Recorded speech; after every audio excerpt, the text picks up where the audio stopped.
Dr. Gyan Pathak. Union Government of India led by Prime Minister Narendra Modi has finally decided to bring National Labour and Employment Policy, Shram Shakti Niti 2025, though it took 11 years to do so. Union Ministry of Labour and Employment has put the draft policy on its websites with invitation to stakeholders, institutions, and members of the public to submit their feedback, comments, and suggestion within 20 days by 27 October 2025. Nevertheless, the draft National Employment Policy has been criticized by several central trade unions, CTUs, who suspect the real intention of the centre.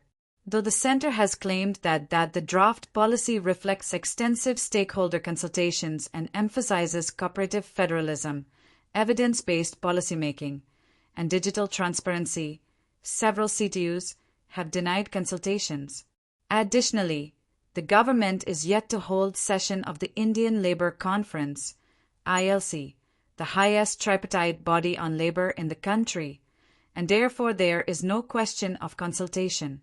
However, the centre has said that the draft policy provides a long-term framework for coordinated action among the centre, states, industry, and social partners to ensure that the benefits of growth are shared widely and equitably. The draft policy is available on the websites of the Ministry of Labour and Employment, the Directorate General of Employment, DGE, and the National Career Service, NCS. The critiques of the draft find significant shifts in the policy, which according to them, shifts the responsibility of the government from regulator to facilitator, and passes onus to states and the market forces. They say that the draft policy also seeks to shift orientation of the labour laws from workers' rights to workers' duties. The policy is sure to stir hornets' nest in the days to come. It is worth recalling here that the 45th session of the Indian Labour Conference, ILC, which is the highest tripartite body of the country on labour issues, held on May 17 to 18, 2013, has discussed the issue of unemployment and following consultations among the representatives of workers and employers organizations and central and state governments, and the Committee on Measures to Improve Employment and Employability, had recommended that the National Employment Policy be finalized as a matter of priority. At that time, unemployment rate in the country was 4.7%, and PM Narendra Modi during his campaign during the Lok Sabha election 2014 had promised work to every hand, that was interpreted as 2 crore jobs every year, since that much people enter every year in the India's labour market. PM Narendra Modi won the election and became Prime Minister of India, but unfortunately forgot his promise. The 45th session of ILC was held in 2015, and the issue of making National Employment Policy, NEP, was reiterated there. Thereafter, his government never allowed another session of the ILC in the country.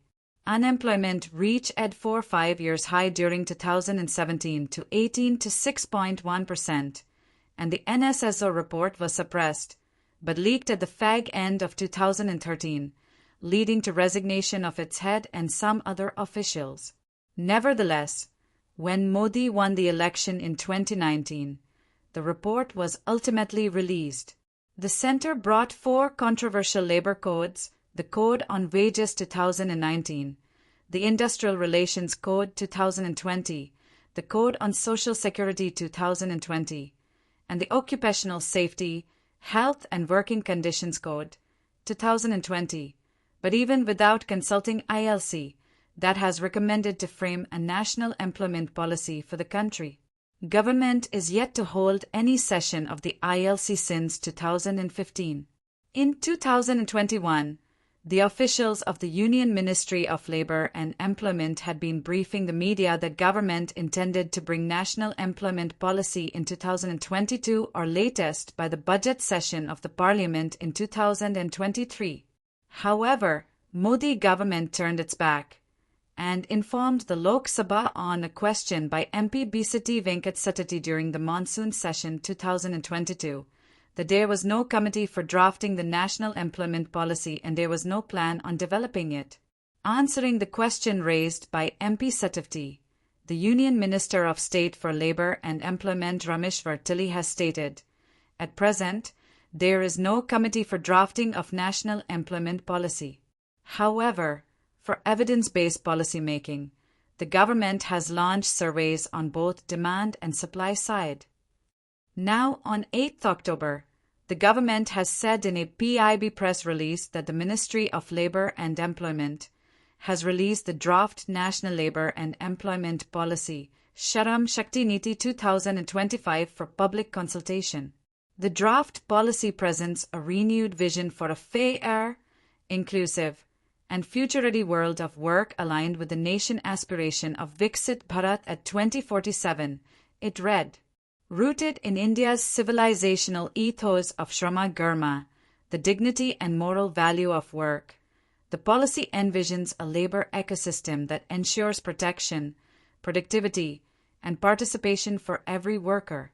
It seeks to create a balanced framework that upholds workers' welfare while enabling enterprises to grow and generate sustainable livelihoods, the government said. The government said that Shram Shakti Niti 2025 positions the Ministry of Labour and Employment, MOL, as a proactive employment facilitator, driving convergence among workers, employers, and training institutions through trusted, technology-led systems. The National Career Service, NCS, platform will serve as India's digital public infrastructure for employment, enabling transparent and inclusive job matching, credential verification, and skill alignment.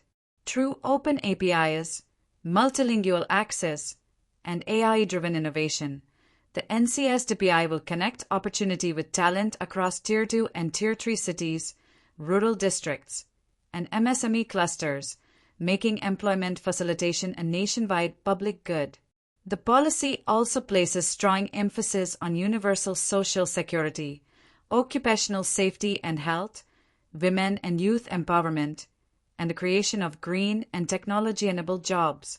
It aims to build a resilient and continuously skilled workforce capable of meeting the demands of emerging technologies, climate transitions, and global value chains.